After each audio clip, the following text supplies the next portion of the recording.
All right, I think we're recording. I have no idea how any of this stuff works. All right, ladies and gentlemen, make some noise for Mr. Bedros. Yeah! Raise the roof for Bedros. Let's go, people. There's only one way to live your life, and that's with absolute energy. You can make anything happen if you want. Ladies and gentlemen, boys and girls, children of all ages, today, as you guys can see from the slideshow playing, we get an opportunity to learn from a man that came to America in 1980 after literally fleeing the country. Not only did he flee the country, his family had to leave a good life in order to have what they called freedom. And that freedom caused him and his family, he was the mistake out of all of the children. He was the mistake. I know what that's like because I have a little brother that's a mistake. And he went from living and eating, his family eating caviar and nice things, to dumpster diving.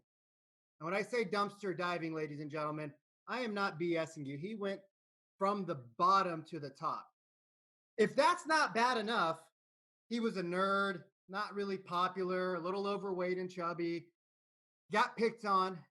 Between the ages of 4 and 6, he had a lot of crazy things happen, which I'll let him share if he decides that's part of the equation. Got arrested. No, never got arrested. Never got arrested because they could not identify me. Right. I remember the story, and I'm like, wait a minute. No, he didn't get arrested, but it did. He got jumped by 12 gang members after he decided to rob a gangbanger and steal his car. He then ended up in a police chase with helicopters, and the only reason why he didn't go to jail was because he wasn't identified, but he was the getaway driver of a robbery. Now he owns Fit Body Boot Camp. He's been in the Inc. 5000 multiple times. He's a New York Times bestseller with his book, I didn't bring the book. I was going to show the book, but it's in the slideshow. He's probably got a copy of it. There we go. If y'all haven't read it, read it. He went from being a crop duster to a fighter jet. He went from being somebody that most people would probably say is going to be the biggest loser in life, and I resonate with that so much because I've been called that, to being the man that you see today who is invested in multiple companies. He's got Fit Body Boot Camp, which is on its way to being 2,500 franchises strong. He's over 1,000 right now. He went from an angry, I don't want to say this because I have to see him again for another 75 hours in the trenches at some point, because I'm a man of my word. I make a promise and I keep it. But he was an asshole, and he was angry, and he had just all these things that a lot of us have gone through in life. And he went from being a person that was a horrible leader or not a leader to a man that now leads the greatest teams ever. And so without further ado, because you all didn't come to hear me, you all came to hear B. Without further ado, Bedros, the stage is yours, my friend. Well, Vikram, thank you so much, man. I do appreciate it, and grateful for the opportunity. So, Bedros, tell me, what the hell happened, man? How did you end up where you're at today? You sold your Skyline. I mean, just give us a little 5 minutes of your life. Yeah. So, you know, what happened to me, life happened to me, as with everybody else. And I know my story is not unique. Like everyone watching this and listening to this, they've gone through some level of trauma. They've gone through some level of heartbreak. They've gone through some level of just a shitty experience that has left a scar emotionally and mentally on them. The difference is what you do after the trauma, the heartbreak, the adversity, the suffering. That's the fork in the road. What you do afterwards determines the outcome. And the reason I get to write the books and be on the stages and the TV shows and the podcasts and the interviews is because I took the path of I'm going to be somebody, and I'm not going to let what happened to me be my story. Instead, I'm going to take that and use it as fuel to take me to a better place where I could serve others, serve humanity, and get sweet revenge. Make no mistake about it. A lot of what I do is all about getting sweet revenge. And people go, wow, really? I go, yeah. I talk about it all the time on Instagram. I've got rage in my eyes. I've got a chip on my shoulder, and I've got a fire in my belly. And you know, you kind of hinted to it. You said, some shit happened to him when he was between the ages of 4 and 6. Listen, when you're in Armenia, in a communist country, and between the ages of 4 and 6, I was molested by two older boys over and over and over again. And that builds a lot of damage. That builds a lot of anger. That builds a lot of resentment. And you grow up to be a very angry young man. And then you come to this country, to the United States. Your dad says, we're going to escape communism. We're going to come to the United States for freedom and opportunity, son. Well, all I remember is my dad doing really well in Armenia. We would eat caviar in the mornings, and it was just in the Russian, in the Soviet world, caviar on bread with butter and hot tea is your typical breakfast. And so I grew up eating that stuff, and then we come to the United States, and I don't speak English. I don't understand the culture. Where's my fucking caviar? And by the way, why are we dumpster diving now behind grocery stores and eating expired food that's moldy, that my mom has to peel off all the dead leaves on the lettuce for us to find a tiny little lettuce underneath? And why are these kids beating me up in the apartment complex that we lived in? We lived in Section 8 housing, which is government assisted housing. One of the apartments was so dirty, so filthy, Vikram, that I got lice as a kid. By this point, we were 2 years into being in the United States. So I was 8 years old. And my mom and dad couldn't afford, we were so broke and poor, my mom and dad couldn't afford lice treatment because they had to use what money they were making to still pay part of the rent, to still pay for some electricity and food. And so my mom had my dad siphon out gasoline from a parked car to wash my hair with gasoline to kill the lice. Now, as I say this, these words coming out of my mouth, I'm like, did that really happen to me? Like, this isn't a fabrication, right? And of course, my mom and dad are still alive. They live in Anaheim, California, about 30 minutes away from me. And when I see them, I'm like, hey, tell Diana, my wife. I go, tell him how you washed my hair. My mom starts, speaking in broken English, and I'm like, holy shit, that happened. Like, that was our life. And so when you grow up with that much adversity, trauma, bullying, moving around so much that you never really make friends. I went to 3 different elementary schools, 2 junior highs, and 2 high schools. And then all that rage and anger, you end up making friends with the wrong group, and you're doing home invasion robberies. Thank God I was a getaway driver. The lady that owned the house didn't recognize my face when the helicopter and the cops chased us throughout Anaheim and Fullerton. Finally, they wedged my car into a gas station. And of course, we attempted to run. You can't outrun the cops. And so, they bring the lady in a squad car. She points out 1, 2, 3. Okay, those 3 guys were in my house. I don't know who the 4th guy is. That's me. I'm the driver because I wasn't in the house. And so my 3 friends get arrested with me. Just a car got impounded because the registration was off and they needed to do something with me. But like, that was a turning point for me, man. And of course, you talked about the gang fights that I got in. I would try and carjack people. I was an angry young man. I share this with you because I could have gotten down another path, the path of I'm the victim, to hell with everybody. But one thing happened, and that one thing was a friend of mine in high school. He got me into lifting weights, and working out doesn't just transform your body, folks. It doesn't just get you to lose fat and build muscle and look spectacular when you're naked. Working out builds your self-esteem and your self-image, and it increases your confidence. And what is confidence? Confidence is credibility with yourself. Confidence is having trust that when you say you're going to wake up at a certain time, when I say I'm going to wake up at 4 a.m., I am up at 4 a.m. I'm not hitting the fucking snooze button. That is confidence. I have credibility with myself because I say something and I do it. And the self-esteem is how I see myself. Self-image is how I think others see me. And so when I started working out and I lost that 30 some odd pounds of fat that I was carrying, because I was a bit of an emotional eater as a young man, and that happened in senior year of high school, I literally blossomed. And so I said, well, you know what? Turns out I like working out. I like weightlifting. What is the best thing I could do to always be in a gym? I'm going to be a personal trainer. And so thank God my second client was this older gentleman, and I talk about him in my book, Man Up, Jim Franco. And Jim Franco owned a software company, and every day he would show up with a different car, and I could see it was an LA Fitness that I worked in. I made $12 an hour, And I could see that he would pull up with a different car. And I'm like, Jim, how many cars do you have? He goes, as many as I want. I was like, I couldn't even compute because I thought we can only have one car, and mine broke down every other day. So I share this with you because all of a sudden Jim Franco became my rich dad, if you will. If you ever read Kiyosaki's book, Rich Dad, Poor Dad, Yep. God bless my dad. He brought us to this country. He risked his life, but there was no, now go and be an entrepreneur and serve others and help the world. It was like, all right, go get a good job, be a smog technician or be a good mechanic on a car. You'll have a nice paycheck. Jim Franco said, hey, the very first words out of his mouth is, I said, how do you have all those cars? He says, well, I make a little bit of money from a lot of people. I was like, what? He goes, yeah, I make a little bit of money from a lot of people. I go, I don't understand. He goes, you see all these people in the gym? And he literally starts pointing to all the people walking around this LA Fitness in La Habra, California. I go, yeah. He goes, what do they pay per month? I go, I think the gym charges $29 a month.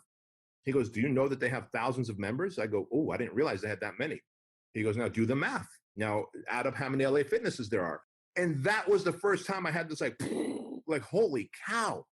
So that man started to mentor me, coach me, and my life has never been the same. I mean, I've been studying all of your stuff this week, restudying it again and re-listening to your stuff and re-listening to Man Up and just going through my old notes and just, there's so much that you've done in your life. I mean, you've been up and you've been down so often. I mean, not the last 8 years, right? I feel like a lot of the people that I resonate with, that I attract to my tribe are people similar to you, which we've had, I've had closet situations when I was younger with the neighbor kid, right? It sucked. It happened and it is what it is. I've had some businesses, right? I know some people here, they've had great times. I love the saying that you have.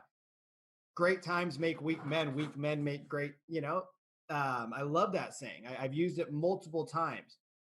How do you keep the mindset though? I mean, how do you, when you're sitting there with your wife and your son and you're in the skyline for the last time racing down the freeway and you know that he's got to, you got to sell this fucking car that you love. Forget the fucking that you love. Your kid loves it. And I know you guys, if you don't know Bedros is 4 Fs, I made it a 5th F because I'm a little crazy, but share your 4 Fs and share how your mind stays so strong throughout all of this adversity. Yeah. So all great questions. And so let's kind of take one at a time here. The 4 Fs are family, fitness, faith, and finance. And I don't know what your faith is. If you believe there's a man with the beard up in the sky who's going to send you to hell or heaven, and hell or heaven is somewhere else and not here, to me, you're out of your mind. I don't know if there's a man in the sky judging me. I do believe that we're all universally connected and karmic justice must always, always triumph all things. In other words, you can't be an asshole and think that life's going to work out for you. You will end up dying of cancer in the worst way possible. And I know this for a fact because one of the things I was doing when I was robbing a business, I was bleeding it dry, actually, a friend and I. And every time he would give me a giant wad of cash to walk out of that building, 2 or 3 days later, my car would break down or I'd get a speeding ticket. Now, when I think about a giant wad of cash, I realize now it was like $200 or $300, right? But back then when you're 19 years old, that's a lot of money. And so I was like, wow, $200 or $300 every other day, man. And then we'd split it because I was the guy that would walk it out of the business so that he doesn't have to because I pretended to be the customer. But my point is, then karma would get me and I'd get a speeding ticket. My car would break down. I'd get a flat tire. And I'm like, what the hell? And after the 3rd or 4th time, I saw the connection. Every time I steal money, I literally went to him. I said, Dave, I cannot do this with you anymore. He goes, do you want a bigger cut? Is that why? I go, no. I don't want any of it. I don't want any of it. Find someone else to mule the money. I think God, at the time I said, I think God is punishing me. And he laughed. He's like, bro, you're bananas. I go, whatever it is, I know some higher power is doing something and I can't be a part of this. Well, it was karmic justice. It's the yin and the yang. You can't have the light without the dark. You can't have love without hate. And so I share this with you because I realized very quickly all that stuff. But as 2008 came along and I saw the economy crash, the housing market, I went from one-on-one personal training and working with other personal trainers, coaching personal trainers, to this boot camp model. That's how my brand Fit Body Boot Camp and our hundreds of franchise locations across the world came about. Now we're headed to 2,500 locations, and our goal is to ultimately build the brand and sell it. And so, get this, there's so many levels of entrepreneurship, by the way. And I think your tribe needs to understand this, because when Jim Franco taught me to be an entrepreneur and he encouraged me to open up my own gyms, I had 5 small studios throughout San Diego County. And you know what? They were great. I was doing financially good as a young man in my 20s and very thankful for it. Then I sold those locations and I started to coach and consult, very much like you do. Part of my job right now is to be a coach and a consultant as well, in addition to being the CEO of Fit Body Boot Camp. And when you're running a small team, you can be still, communication, leadership is not that paramount. When your team gets bigger and all of a sudden 2008 comes and I realized that we got to pivot the model again. And so we're going from one-on-one personal training in the fitness industry to group training boot camps. We got to take that outdoor boot camp that you guys used to see in the parks and bring them indoors. I was literally the first guy to bring that indoors. And then, Orange Theory happens and F45, right?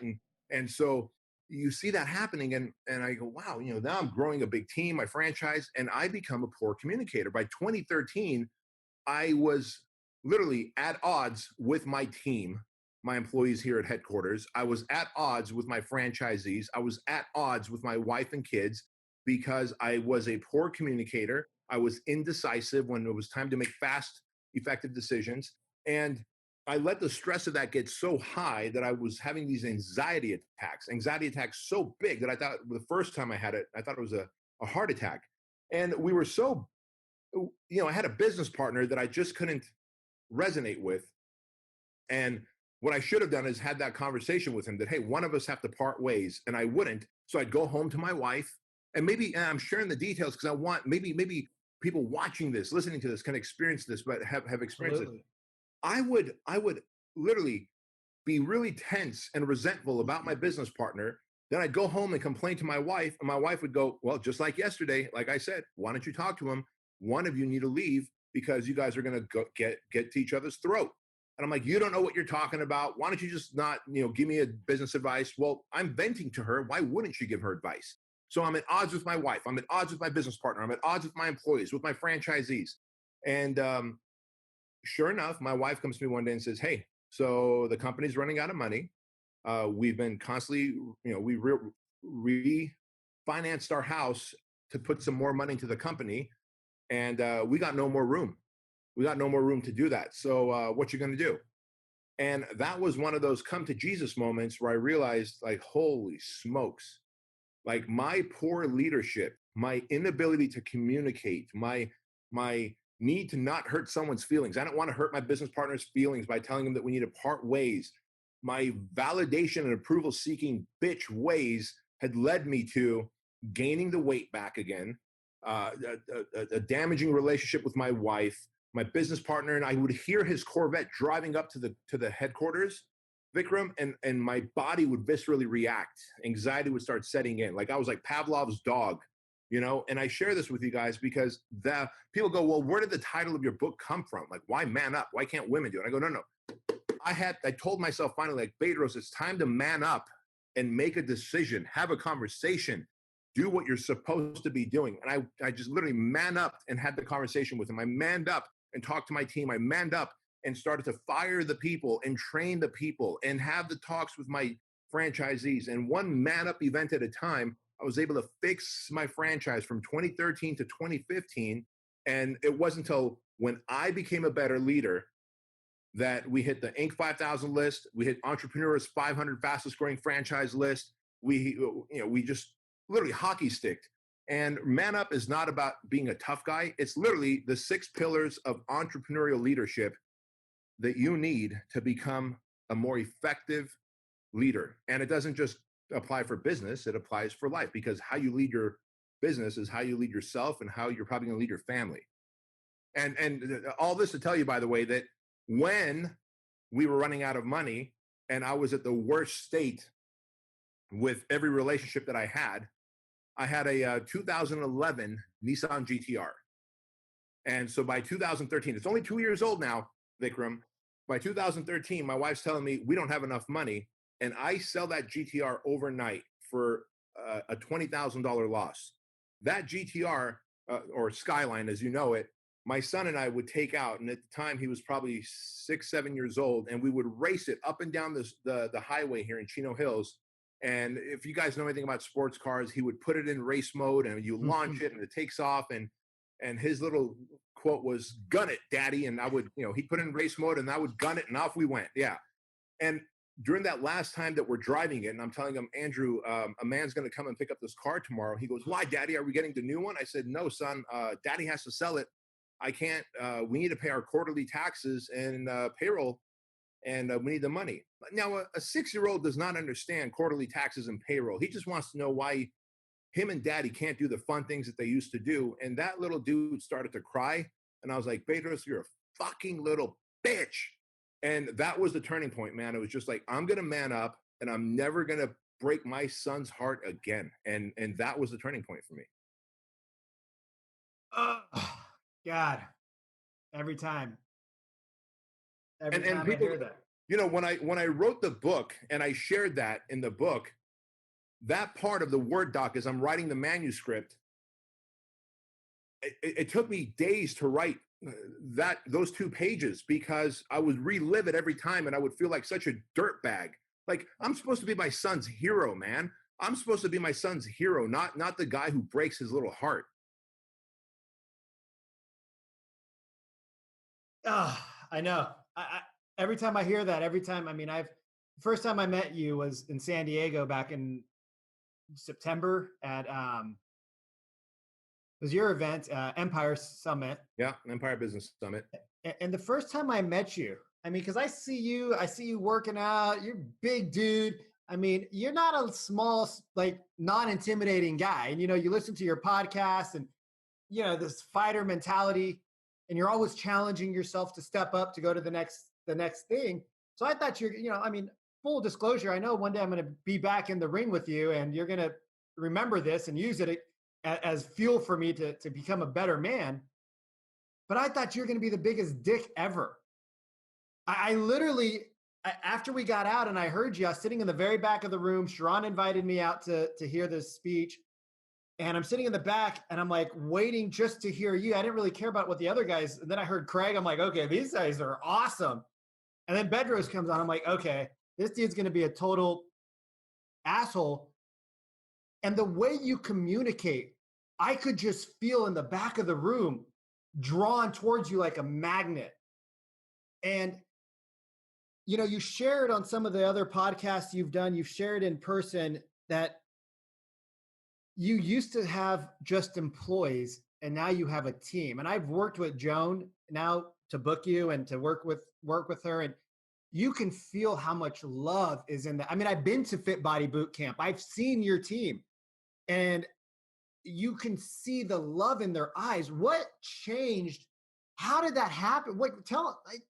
Because you went back, you said there's a lot of different types of entrepreneurs, right? There's the people like who you were one time, where you were a business owner, but really the owner was the business, and you were just its little bitch. And then you became the guy that can leave and speak on stages for a week, not check your phone until 6 hours later because you're busy, and business is still growing. What changed from having the employee mentality to the team mentality? What changed from being, somebody who wasn't leading to somebody who is now, a servant leader? Yeah, so that's a really good question. And that's actually pillar number 6 of the book, where I teach, build a high performance team. And by the way, the high performance team doesn't just mean in business, turn your employees into team members. It means make sure your family is high performance. Can you imagine if my wife, if she wasn't high speed like I am, or if my kids weren't like driven like I am, it just wouldn't work. Or my friends, if they were like, hey, let's just hang out on the weekend and grow pot bellies and drink beer. All my friends, all we do is we're doing jujitsu on the weekends now, and we're attacking the hill. And you know what hill I'm talking about? There's a 3.2 mile loop out here that's just deadly to Great hike. hill. Yeah. And we do that because I just want to be around fighter jets all the time. But so let's go to pillar number 6, build a high performance team. Look, I was able to define what an employee is. And an employee to me, and maybe some of the folks here will agree if they have employees, they'll know very quickly. An employee clocks in a little late, they clock out a little early, and they do the bare minimum to maintain employment. And a team member, on the other hand. My mom's laughing over here, B. My mom's laughing. She's chuckling over there. She's like, I used to have some of those. I know exactly Right? what that is. Yeah, we've all had them. And whereas a team member is someone who shares your vision and your values and plays to win. Look at the difference. With that understanding, do you want employees or do you want a team? Do you want someone who shares your vision of intensity, of passion, and your core values and plays to win instead of just maintaining employment? No, of course not. I will take a team member over an employee any day. So I had to become a better and more effective leader. I had to get clear on my vision. So now that takes us to pillar number 2. Pillar number 2 is clarity of vision and mission. See, back in the day when I was a crop duster of a leader, an emotional wreck and poor communicator and indecisive, if you asked me, you said, hey, B, how many Fit Body Bootcamp locations do you want? I would say, Vikram, I want a lot. And if you said, well, when do you want to buy? I would say as soon as possible. And when I would say it, people were like, man, you're a badass. That is the weakest statement of all, because a lot is not a quantifiable number. Because to Ed over there, a lot might be 2,000. To me, a lot might be 200. To you, it might be 600. So it wasn't until I got so clear on my vision, I want 2,500 locations by the year 2025. And once I set the vision, then I said, what is the mission on a day-to-day basis? The mission is your day-to-day basis. What do I need to do every single day to get my 12 Fit Body Bootcamp locations on board per month? That means I need 34 EOIs, expression of interest forms. I need 34 applications filled out online every single day for us to get 12 franchises sold in a month. And if we keep doing that at that rate, we'll get to 2,500 locations by the year 2025.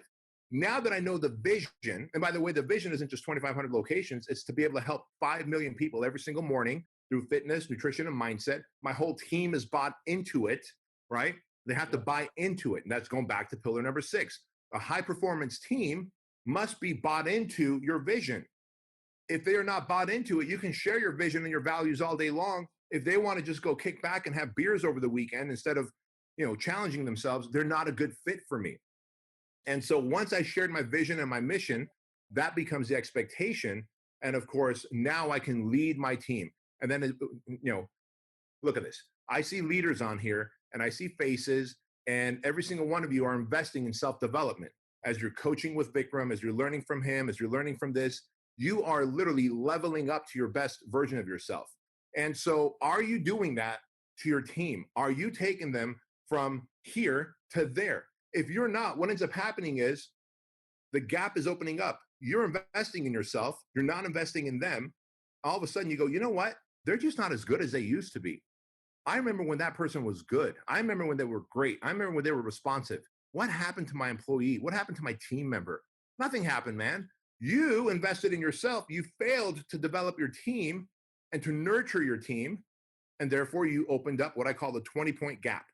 The moment there's a 20-point gap between IQ and EQ, in other words, Vikram, if you are my boss and we're both at 100 IQ, and then you start investing in Tony Robbins and Sharon, and you do all this self-development and you do the project, and now you're 120 IQ and I'm still at 100, we're not going to connect anymore. You're going to look at me and be frustrated with me. You're not going to, you're going to go, why is Bedros so emotional? Why is Bedros so irrational? Because you have transcended to a higher place. So you must close the gap by leveling your team up. And what I talk about in the book is our job as leaders is to give our team members a rope. They could either build a ladder and climb up, or they can hang themselves with it. That rope is self-development, personal development, mindset development, nutritional development, fitness development. And I've got plenty of team members back in the day, employees, I guess, who would roll their eyes when I go, hey guys, guess what?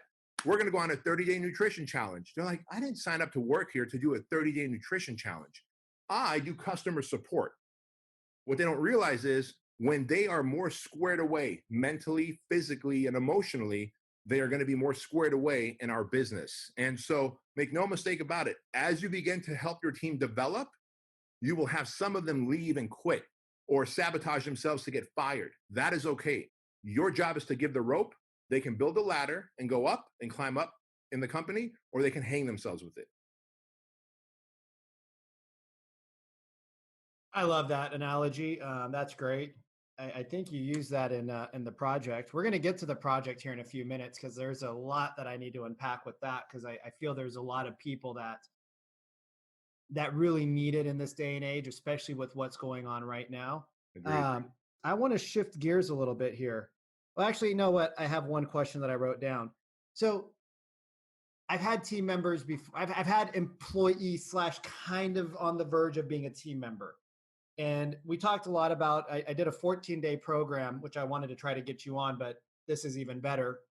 And we talked about vision, right?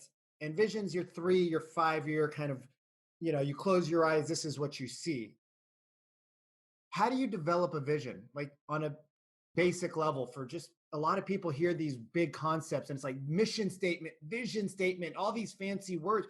What the fuck does that even mean? Like break it down in easy Sure. tech terms. Yeah. Very easy to understand. I think everybody would agree that we all have this feeling, what I call the gnawing, that there's this gnawing of greatness within us. And I'm pointing at my gut right now. There's this gnawing of greatness within us. Like when we have a job, when we were younger, we had a job. We're like, oh, I'm not meant to be here. Like this is a okay place to be right now. It pays the bills, but I'm not meant to be here. I'm meant for more. We always have that gnawing of greatness in our gut. Sometimes you start a business and you're like, okay, I'm supposed to be an entrepreneur, but I'm not supposed to be on this path. And you have to keep making those decisions until you find the path. So I always tell people, I said, if I could take care of your life, you tell me the lifestyle that you want, and I'm going to pay for your life, your health insurance, your travel, your vacation, your food, all that stuff, your security forever. If I could do all that, what is the one thing that you would do for free to serve humanity? So vision is all about serving humanity. Anyone that thinks that like, well, shit, if you could pay for my lifestyle, I just want to sit in front of Netflix and chill. That's not vision. That's being a lazy slob. And so that person shouldn't even be on this webinar right now. And so they're not.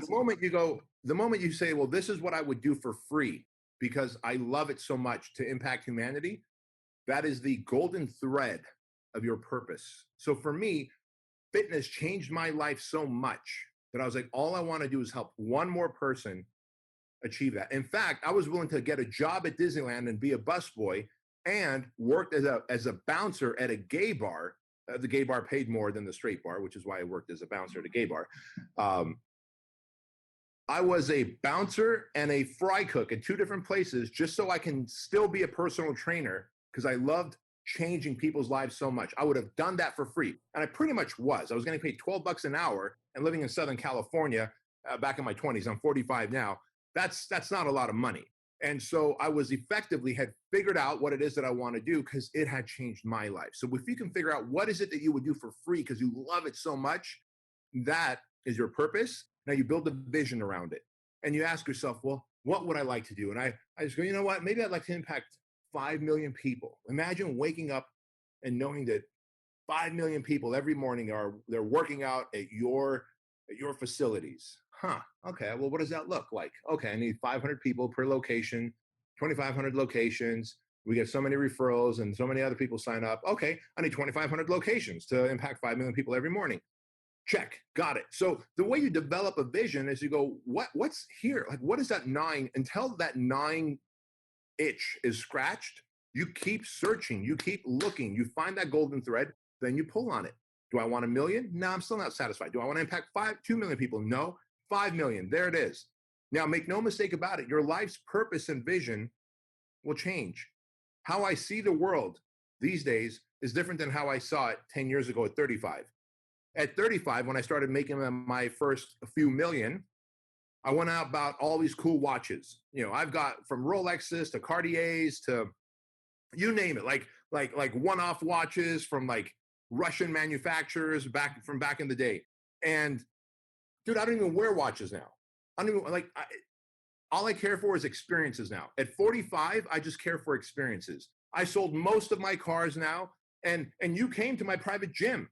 The back, awesome. my garage is empty because now I just want to serve people. That's the project compound now. I took out the cars and I put in the people to serve.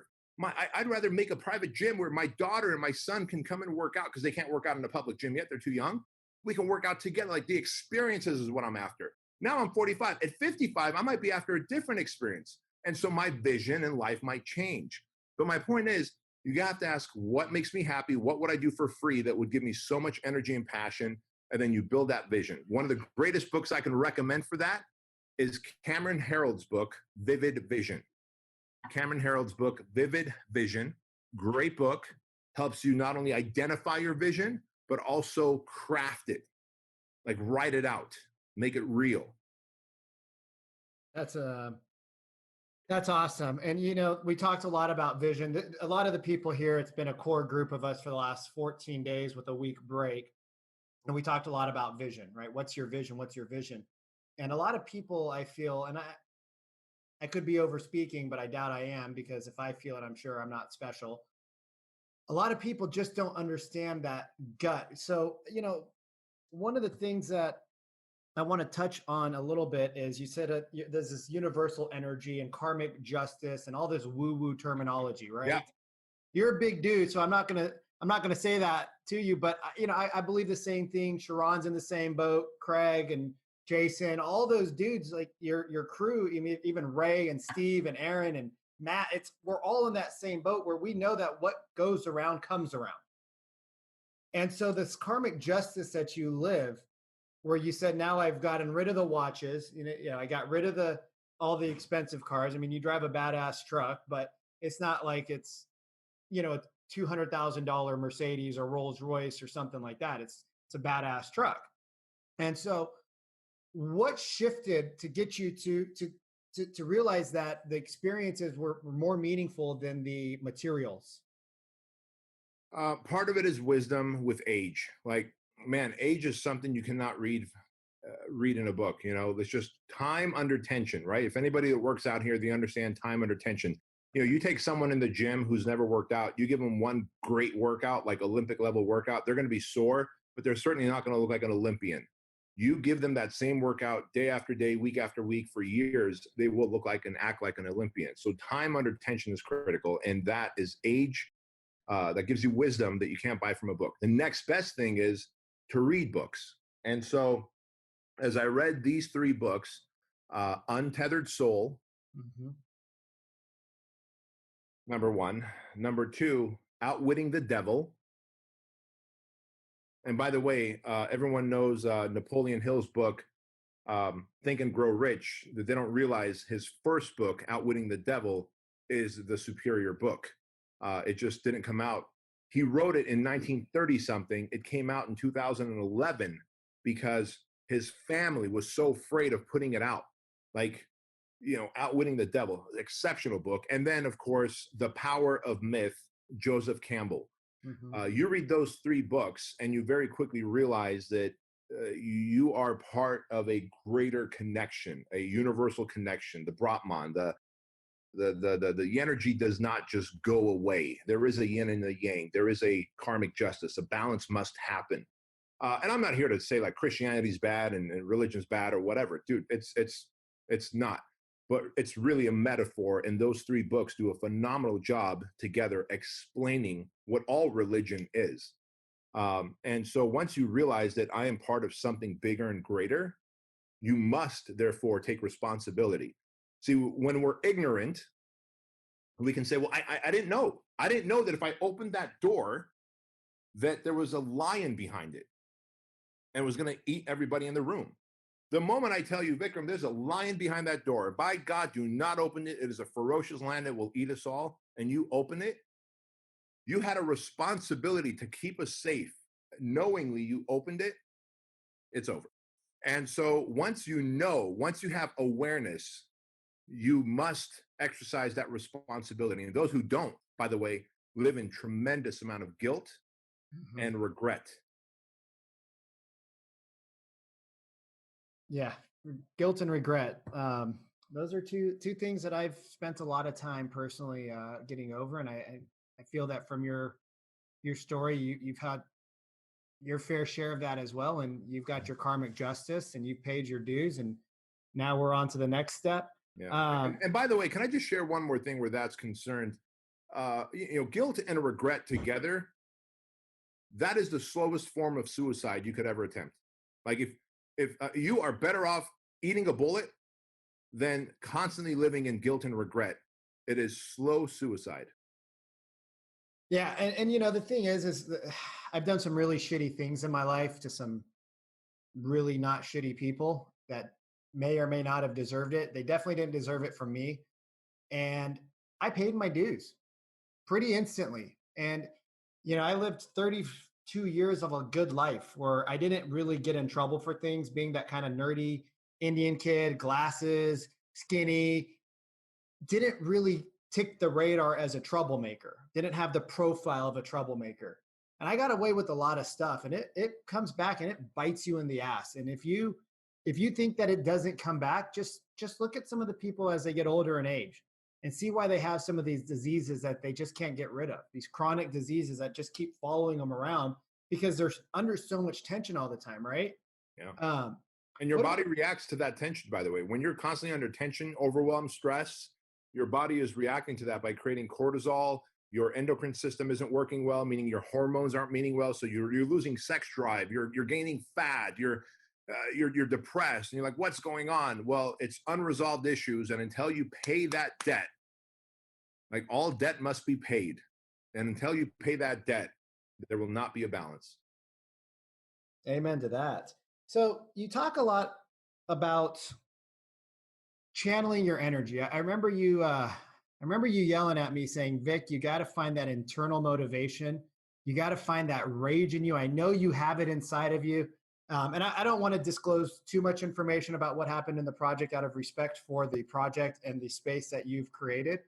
So feel free to share what you want. But you talked a lot about, and you talk about it in other spaces too. But you talk a lot about finding the internal motivation instead of the external. So it's easy to go when somebody says do, do, do. But when you're on the bike by yourself or you're attacking that 4 mile hill and you got the weight on and you're tired and it's been a long week and you don't want to do it, how do you find it? How do you get to that internal rate? I'm fucking angry. I've been angry allegedly since I was 15 years old. I just got a lot of shit on my shoulders that I'm angry about, whether it's valid or not. It's just my anger. Nobody can take it away. How do you tap into that internal rage so that you can take it from rage to servant leadership? Yeah. Well, the fastest answer to that is recommending a book by my dear friend Tim Grover. The book is called Relentless, and Tim was he doesn't like being called a personal trainer. He was I guess the fitness coach, since obviously he wasn't the coach on the basketball court, but he was the fitness coach for Michael Jordan, Kobe Bryant, Dwayne Wade, Charles Barkley. Like literally every great NBA star on the planet has trained with Tim Grover. And he talks about that. He goes, when an athlete can take that rage that they have, controlled rage, and bring controlled, magical word, controlled rage to the court for 48 minutes, they will win that NBA game. Rage out of control is reckless. Rage out of control puts you in a police helicopter chase. Rage out of control gets you beat up by 13 gang members when earlier that day you tried carjacking one of them. Rage out of control gets a fist through the wall and makes your wife very scared. That is coward movement. Rage in control and under control is something that can move mountains. Like, make no mistake about it, Elon Musk has so much rage. And if you read his biography, you know that he had such a fucked up childhood that the man's like, you know what? He's using all that rage under control to put a Tesla inside of a rocket and blast it off to Mars. Like, that is rage under control, baby. And so anyway, Tim's book, Relentless, will certainly teach that. But really, it's self-discipline. It is self-discipline. It is being able to stay in the shit so long that you begin to be comfortable in it. When I did I do these goofy little 6-week challenges, guys and gals. And my first one was in 2011. I trained for 6 weeks and I ran the San Diego Marathon, which was horrible. My body ached for weeks on end. Since then, I've done 6-week surf challenges and rock climbing challenges. Anything that scared me and put me out of my comfort zone, I would do. And so recently, a few months back, I did a 6-week jujitsu challenge, and I hired Peter Sutton, 4th degree black belt. He came to my private gym here 3 times a week, and we would do jujitsu. And of course, he's a 3rd degree black belt or 4th degree black belt. I'm nobody. And the first time Vikram, his arm touched my neck, I tapped out. And he looked at me, he goes, "Bedros, what are you doing?" I said, "You're choking me." He goes, my skin barely touched your neck. I couldn't breathe, I said. 4 weeks into the 6-week challenge, he would put me in a guillotine choke or a rear naked chokehold. And depending on what side of the artery, left or right, that he would cut off, like it would start turning black on one side, and I could still see out of this side. And so I'm like, I still have life in me. I'm going to try and wedge my fingers under his arm and get a little gasp of air and see if I could work my way out of it. Just 4 weeks in, time under tension is the answer. I got disciplined with my breathing, with my panic, with my fear. The problem is we don't spend enough time within the scary places. Most of us want to stay smack dab in the middle of our comfort zone. I say lean into the sides of your comfort zone, and you keep leaning into the sides of your comfort zone over so much that you begin to expand your comfort zone and you become comfortable in discomfort. And that's what we're looking for. That is absolute discipline, and that is the ability to control your rage. And rage is just what? Fear of the unknown, of uncertainty, of maybe I was wronged and I'm going to make it right. And to me, people are like, well, why do you say success is the best revenge? Because there's some motherfuckers I want to get revenge on. Now, I do want to go kill them, but I also realize karmic justice will kill me more. So I will just be happier and more successful. They go, but Bedros, you don't seem happy. You're very intense. This is me smiling, man. This is me smiling. This is about as happy as I'm ever going to get. I'm happy. You guys don't understand that, man. I live a fucking awesome life. It's just I'm not smiling like you would. That's all. Yes, I've had many a nightmare to your smile. Okay, we got a little bit more time left, and there's 2 tracks I want to go down, and you kind of take it whichever way you want. One is we're coming out of a zone of fear. Now, I know the people on this call are not fearful people, but we all have emotions, and we're going into a world of uncertainty. I know you've been on the news talking about it. I know you've been interviewed talking about it. I know you got your podcasts that you've been discussing it. That's one thing I love. And then the other thing is I just have so much admiration for the project, because it's really taking the boy and taking him to the man. And I don't know if you told this story. I feel like it was you, but those 53 hours I spent with you went by so fast and so slow.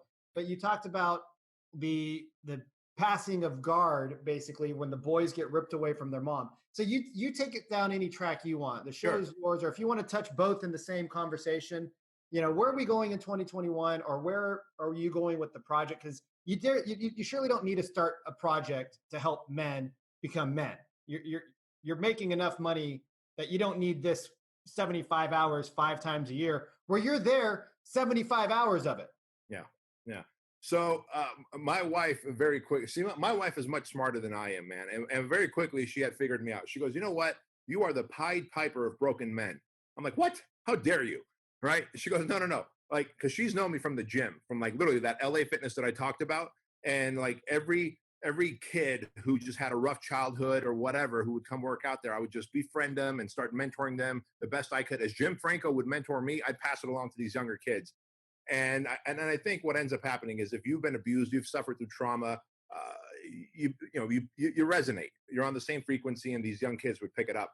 And so she goes, you're the Pied Piper of broken men. Till this day, like guys that just haven't had dads in their lives, or dads were abusive, or they've been molested or beat up or whatever, come to me. And because I'm a big, hairy, tatted up guy, and I could openly talk about being molested as a kid after going through therapy, of course, and that therapy took place when I was 38. So up until then, I was even angrier, more intense. Well, angrier. I've always been the same intensity.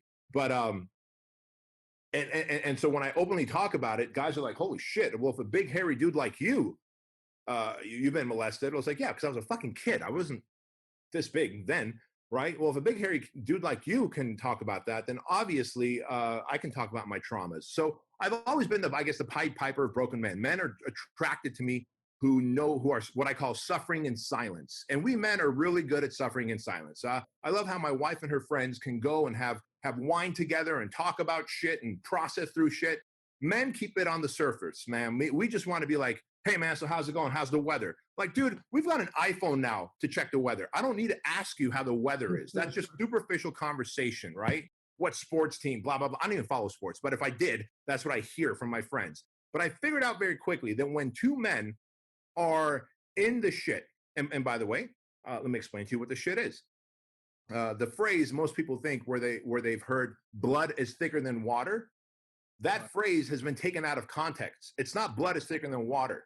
The true phrase is the covenant of the blood is thicker than the water of the womb, meaning men or women that have suffered, who have shed blood together, they are tighter than the relationship of people who came from the same womb, right? The covenant of the blood is thicker than the water of the womb. And so when you realize that, you realize when you see men who go to battle, who have literally defended each other's lives in battle, and they come back and they have such a brotherhood, they can talk about anything. Men need to suffer in order to open up. And that is all the project is. We have taken 75 hours. We've taken the Navy SEAL, the Marine, the SWAT sniper, the MMA fighter, and myself as the entrepreneur. And we all have our specialized skills. And all we do is we put men through adversity to work together as a team, teach how to confront eye to eye, because our parents have told us that don't hurt someone's feelings, be careful, watch out. It's okay to have a confrontation. Don't punch it out, but it's okay to have a confrontation. It's okay to say, here's why you hurt my feelings. Here's why you offended me. Here's what you're doing wrong, and here's how you can make it right. And as soon as you are able to do that, but we only can do that when we exhaust you through physical work, through overwhelm, through sleep deprivation, and through chaos. So the Marine and the SEAL, they create a lot of the chaos and the sleep deprivation. As you know, they're the two instructors. The sniper teaches you how to work through a kill house with guns and deal with pressure. We manufacture pressure, and you're clearing a fake house with a pellet gun, not a real gun. And then, of course, myself and Aaron, we really do the deep dive on the emotional work that needs to happen, and of course, on the entrepreneurial side with business. And so the project really is about taking men who have suffered through trauma, who are suffering in silence, don't really want to talk about it. They lack in their leadership, their communication skills, in those 4 F's that we initially talked about: family, fitness, faith, and their finances. And we get them to level up and be part of a tribe. And of course, now we have a private Facebook group for them. For the men who graduate are connected, and we all chime in every Friday, and hey, here's where I am in my 4 F bombs. And as soon as we see someone hasn't been on there for a week, someone from their class, we're now entering class 5 now for June, someone from their class will reach out. So, you know this, you went through it. It's the boat crew.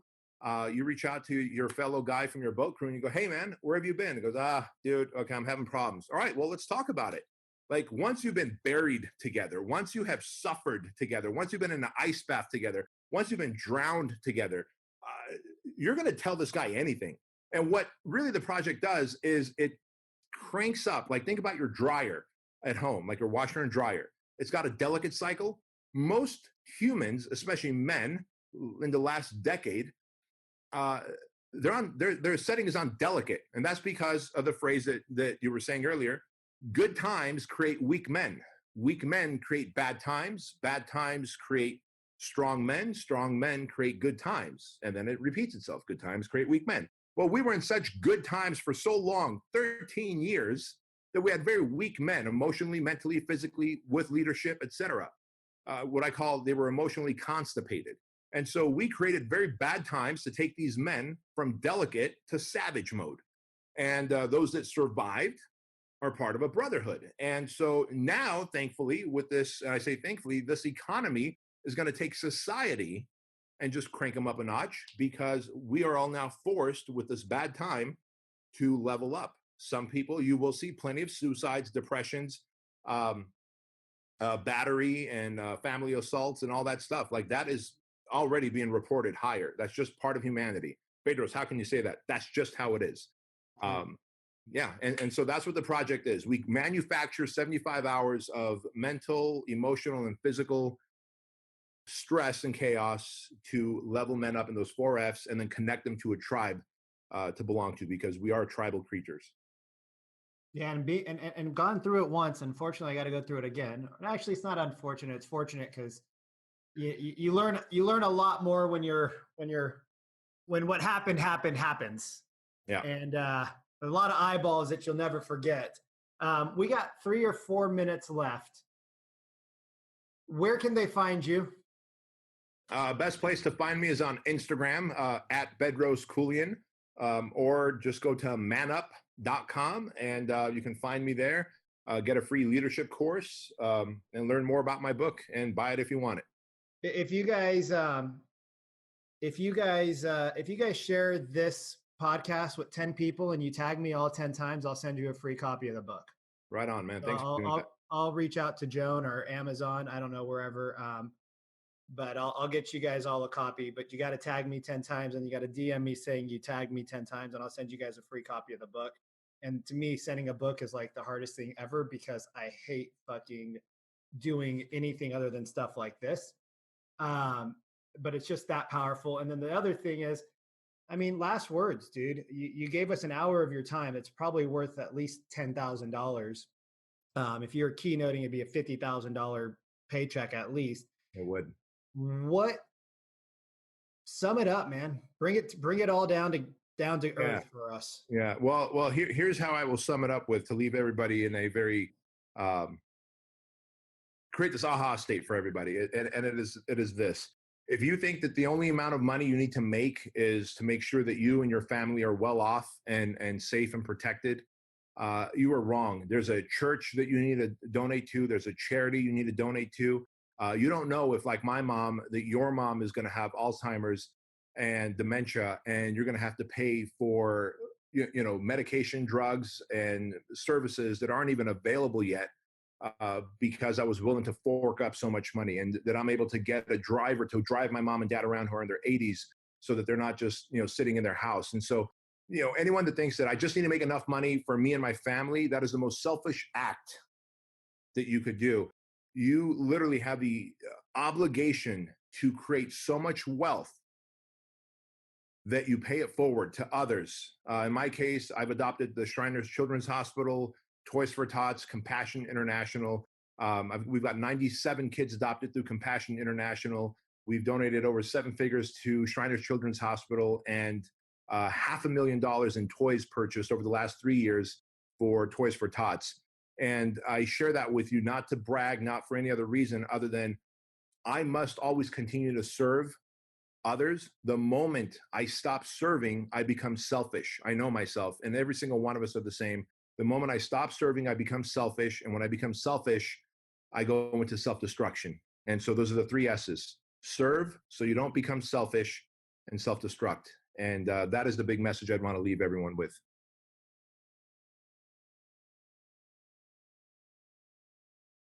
Fire beyond fire. I'm going to definitely listen to this thing at least 4 or 5 times. Bedros, I appreciate you beyond the world. I'm not looking forward to seeing you again out in the ocean or wherever you take us, but I'm excited to do it. And like I said last year, I said I'll do it this year. So here publicly stating I will do it again this year. It's good, man. It's just figuring out a couple of the pieces of the puzzle. And you guys, if you haven't followed him, get on Instagram right now, follow him. And how do we thank our guests? All right, come on, everybody. Let's show Bedros how we leave. Let's show Bedros how we leave in a peak state. All right, this is a man that brings so much energy and love. Everybody, come on, unblock your camera crap, whatever. You know what I'm talking about. Let's see some energy, people. Let's go. Yeah! Where'd you get that body from? We got from Fit Body Boot Camp. Thank you, Bedros. I really appreciate that energy. Appreciate you, man. Thank you so much, B. Thank you, guys. I'll see you guys later. All right, buddy. Take care.